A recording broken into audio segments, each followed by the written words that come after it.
The brain operates through predictions. Our brains are constantly monitoring the environment and seeing patterns. Based on those patterns, they're making predictions of what's going to happen. Ambiguity, uncertainty, activates the amygdala. It releases cortisol, adrenaline, turns us into fight, flight, freeze. And anytime that we are experiencing uncertainty, our brain is going to switch to self-preservation. I'm concerned about my own well-being at this time. So it's kind of like being in a fog. If you're walking through the fog, it's more important to have a torch than it is to actually know the destination.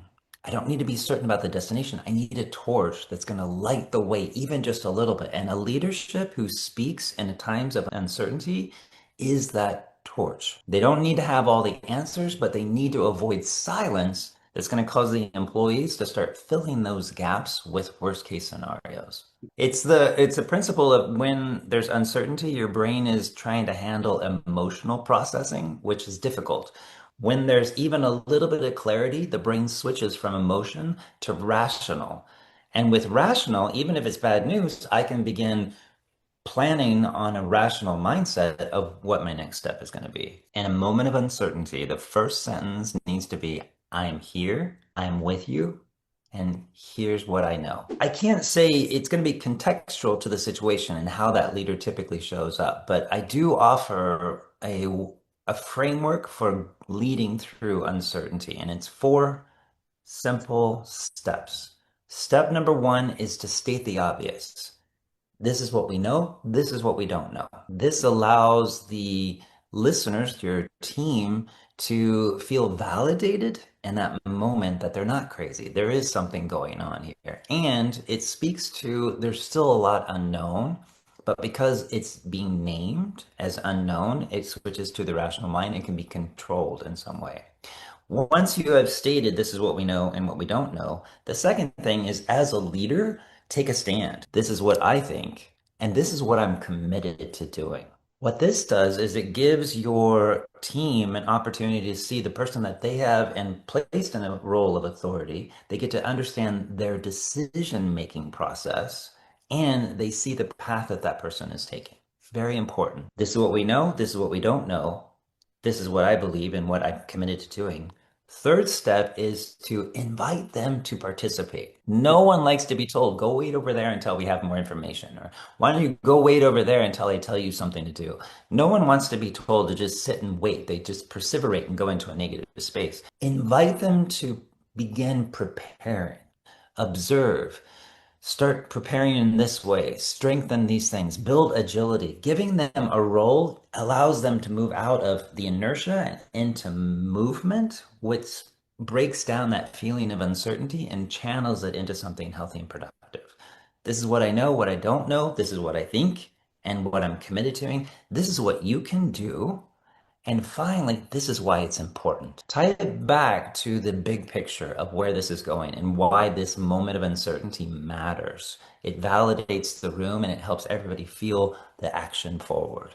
There needs to be a sense of we're in this together. And if the leader is off in silence or planning on their own, it doesn't feel like we're together. And if we're not together, I need to be looking out for myself. I need to start looking at my own survival, i.e., not collaborating, not being productive, doing my own thing over here. So moving into that sort of framework of sharing helps to bring the group together and create clarity and vision forward.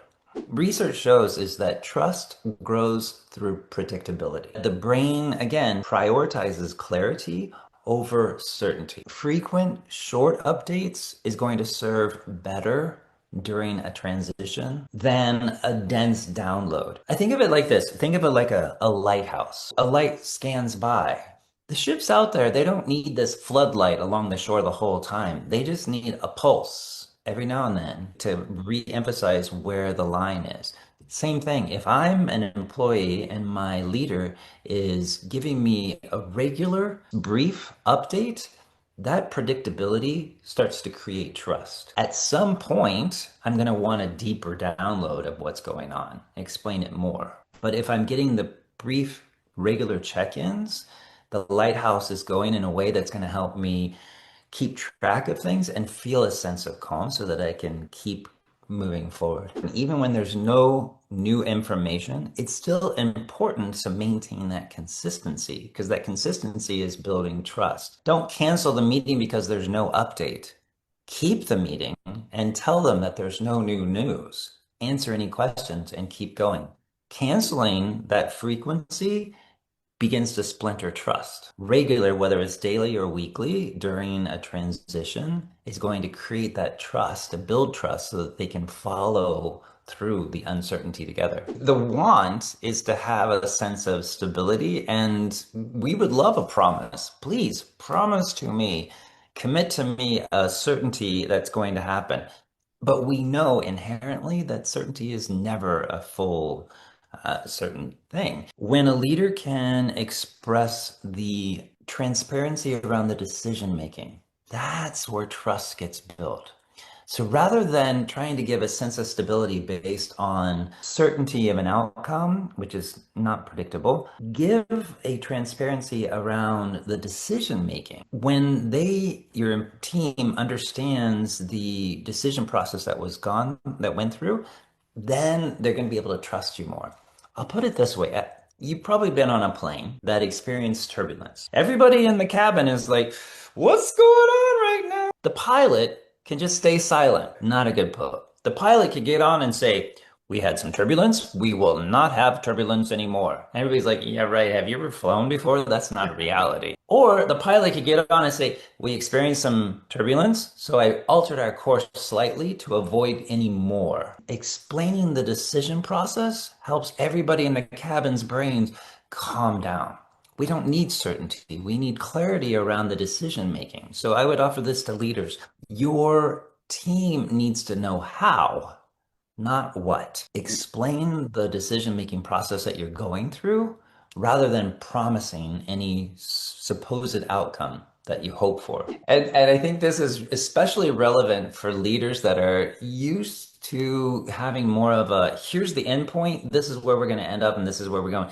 How do you give an action when that endpoint is still undetermined? I would kind of tack back to the idea of preparation because in times of uncertainty, the action that you want to inspire is towards preparation. When the brain senses emotional uncertainty, it goes into emotional processing, which is difficult. When it knows that there is a positive next step to take, it can switch to rational processing and begin taking that next step. Movement towards anything is a great way to eliminate the perseveration and the challenges that come up with that uncertainty. You can go too far into trying to explain the mechanics of. So there is a sweet spot in there, right? We're not giving the destination. I'm not inspiring you to take action towards a specific destination. That's not going to work because we don't know what the destination is. But we need to inspire action towards preparation. And if I'm on a sailboat, I'm not going to be telling everybody, imagine the port that we're going to get through, right? Just imagine that port. We keep aiming on the, no, we're in a fog. What we need to do is we need to man the sails, we need to look the lines, we need to check the instruments, we need to check the communication, and not overwhelm people to put all the responsibility of all of that on one person, but to give that person their own sense of agency around what they know how to do. So what is it that you do well? I want you to observe. I want you to react. I want you to report into me what you're seeing. I want you to help us build a more prepared structure for what might anticipate based on what you're perceiving. It's step number 3 in the framework. That's how you give a call to action without sending people down this rabbit hole of we have to get to this destination. The brain is a problem solver. You ask the brain a question, it's going to look for the solution. That's just the way we're programmed. And when there is a problem, our tendency is to want to actually provide a solution, dismiss the impact of uncertainty. But that's not showing respect to the feeling that we're all having. Naming the reality is actually strengthening a person's position of authority. So not saying, hey, this is how I'm going to solve this, or hey, this is the problem and I know how to fix it. That is not the way that you establish authority. It's naming the reality is actually going to strengthen a person's authority. Because when I name the discomfort, it increases trust. It offers a sense of validation. Mm. It causes people not to wonder if the worst case scenario is going to happen because this person doesn't have all of the factors that need to be considered. Imagine again going back to the turbulence on a plane. The flight attendant, when there's turbulence, it doesn't deny that there's turbulence happening.